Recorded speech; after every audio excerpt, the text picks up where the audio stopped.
My fiancé found another woman's underwear in my stuff while we moved in. Now she thinks I'm cheating, but there's a twist. Hey Reddit. My fiancé, Emily, and I had been together for 3 years, and this felt like the natural next step. We were finally combining our lives, and I couldn't wait to wake up beside her every morning in our new place. Little did I know, one small piece of clothing would threaten to derail everything. It all started on moving day. We were going through the usual chaos of unpacking boxes and trying to make sense of where everything should go. Emily was sorting through a box labeled bedroom stuff while I was in the kitchen, attempting to figure out how to assemble a ridiculous-looking coffee maker her mom had gifted us. Then I heard her voice from the bedroom, sharp and accusatory. "What is this?" I walked into the room, confused. Emily was standing there, holding up a lacy, red pair of women's underwear. It wasn't hers. I knew that immediately because, well, I've been with her long enough to know what her style is, and this wasn't it. Her face was a mix of hurt and anger. She asked me point blank if I was cheating. I froze, completely blindsided. I wasn't cheating, had never even thought about it, but I could see how this looked. Her hands were shaking as she held up the underwear, and I could tell she was seconds away from either yelling or crying. I tried to explain, but the words wouldn't come out right.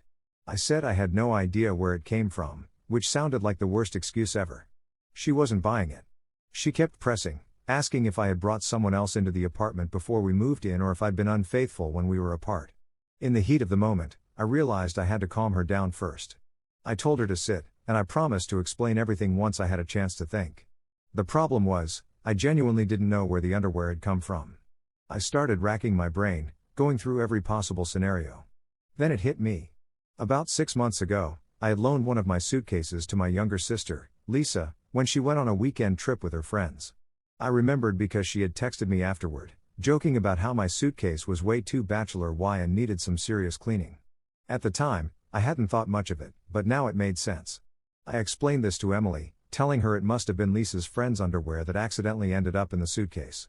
When I packed for the move, I hadn't bothered to check every little pocket or compartment. I could tell Emily wanted to believe me, but the hurt in her eyes lingered. To prove my point, I called Lisa on speakerphone. She picked up, and I jumped straight into it, asking if she remembered borrowing my suitcase and if it was possible one of her friends might have left something behind. At first, Lisa was confused. Then, after a few moments of awkward silence, she burst out laughing. She said she hadn't realized it at the time, but one of her friends, who had been in a rush while packing, must have left the underwear in there. Lisa apologized profusely and even offered to call her friend to confirm the story. I looked at Emily, hoping this would be enough to clear things up. She seemed to relax a little, but the tension wasn't completely gone. She said it felt convenient, like I had just come up with a story on the spot to cover my tracks. I couldn't blame her for feeling that way. If the roles were reversed, I'd probably have a hard time believing it too. But I wasn't going to let this one misunderstanding ruin everything we had built. Over the next few days, things were strained between us. Emily wasn't outright accusing me anymore, but I could tell she was still holding on to some doubts. I tried to be patient, giving her space while also reassuring her that she had nothing to worry about. Lisa came through for me in a big way. She talked to her friend, who confirmed that she had, indeed, left the underwear in the suitcase. Lisa even got her friend to write an awkwardly funny text explaining the situation, which I showed to Emily. That seemed to finally put her at ease, but the whole ordeal had left a scar. Emily admitted she felt embarrassed for jumping to conclusions but also said it had brought up some insecurities she hadn't dealt with before. She opened up about past relationships where she had been cheated on and how that made her quick to assume the worst. Hearing that broke my heart. I hated that she had been hurt before and that those experiences were now casting a shadow over our relationship. I told her I understood and that I'd do whatever it took to rebuild her trust. We spent the next few weeks talking more openly than we ever had before. The incident with the underwear became a weird turning point for us. It forced us to address issues we hadn't even realized were there. I learned more about her fears and insecurities, and she learned about mine. Now, months later, we laugh about it. The infamous red underwear has become a running joke between us, a reminder of how far we've come. We even hung it on the wall of our laundry room as a quirky keepsake. Lisa still teases me about the whole thing, saying I owe her for saving my relationship. Looking back, I realize how easily this could have spiraled out of control. If Emily and I hadn't been willing to communicate and work through it, it might have ended very differently. Trust is fragile, but sometimes, even the strangest situations can make it stronger. As for Lisa's friend, she sent us a Christmas card this year with a note that read, "Thanks for taking care of my favorite underwear." Emily and I couldn't stop laughing. In the end, what started as a potential disaster turned into something that brought us closer together. Sometimes, life throws you curveballs, and all you can do is face them head on, preferably with a sense of humor. Update. Clearing the air and building trust after the big blow-up with the underwear, things didn't immediately go back to normal. I had hoped that once Emily had all the facts, we could just move on and forget about it. But I quickly realized that this wasn't going to be a simple fix. Emily had always been the more trusting one in our relationship, and the fact that she'd immediately assumed I was cheating had shaken her. I think the most frustrating part for both of us was the fact that I didn't see this coming. I had no idea the underwear would set off such an emotional bomb. To me, it was just an innocent mix-up, a piece of clothing left behind in my suitcase by a friend of my sister. But to Emily, it felt like a betrayal of everything we'd built together. Over the next few days, I did my best to reassure her. I gave her space but also made sure I was available for every conversation. We spent hours talking, revisiting past relationships, fears, and trust issues. I tried to really listen to her, to understand where her concerns were coming from, and not just brush them off as misunderstandings. At first, I think Emily was too embarrassed to admit how much it had affected her. But then, after a long talk one night, she broke down and admitted that this whole incident had made her realize how insecure she still was from her past relationships.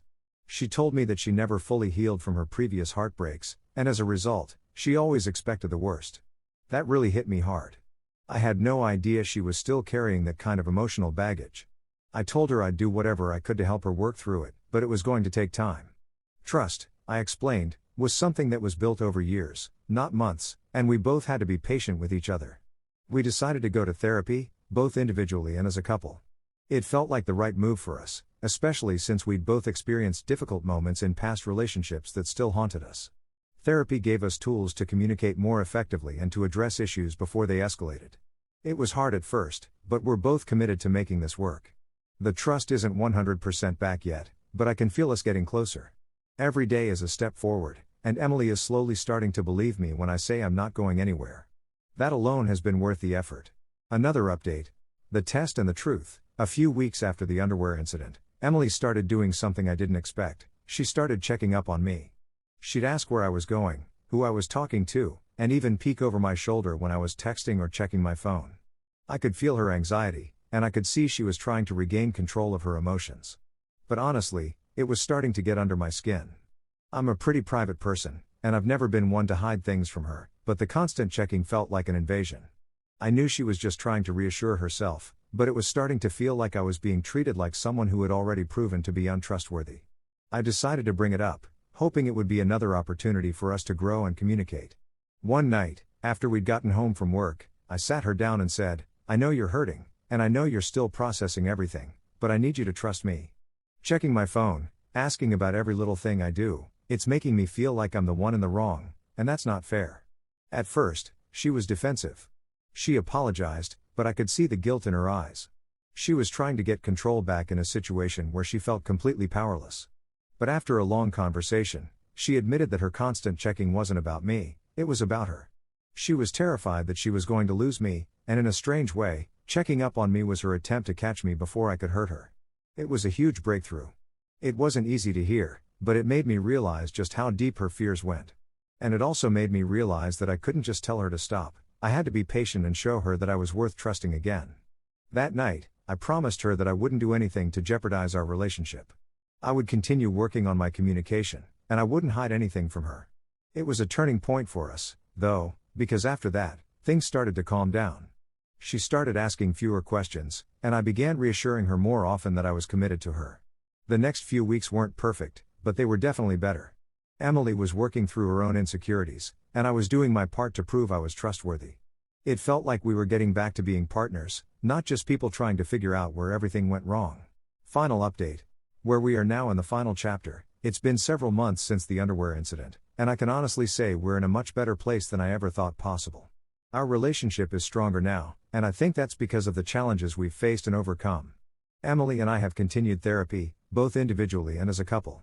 She's been working on addressing her own insecurities, and I've been working on being more transparent and open with her.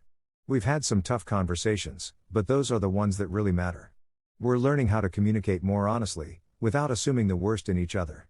I'll admit, the whole underwear thing still comes up now and then, but we've turned it into a bit of a joke. Every time we pass by a lingerie store, I get a playful jab about not hiding anything from her. It's become a symbol of how we came together in a moment of crisis and chose to work through it rather than let it tear us apart. One of the most heartwarming moments came when Emily surprised me with a small gift on our anniversary, an engraved keychain that said, "Trust is built one day at a time." She told me it was a reminder for both of us that no matter how hard things got, we were in this together. And here's the thing, it wasn't just the underwear that tested us. It was everything that followed, the doubts, the insecurities, the trust issues that both of us were carrying. But we didn't give up on each other. We fought for our relationship, and in the end, that's what made the difference. We're not perfect, and we still have moments where we're unsure of things. But now, instead of letting those moments define us, we use them as opportunities to grow. Emily and I are stronger, and I'm more committed to her than ever. I can't wait for the future, because I know we can face anything together.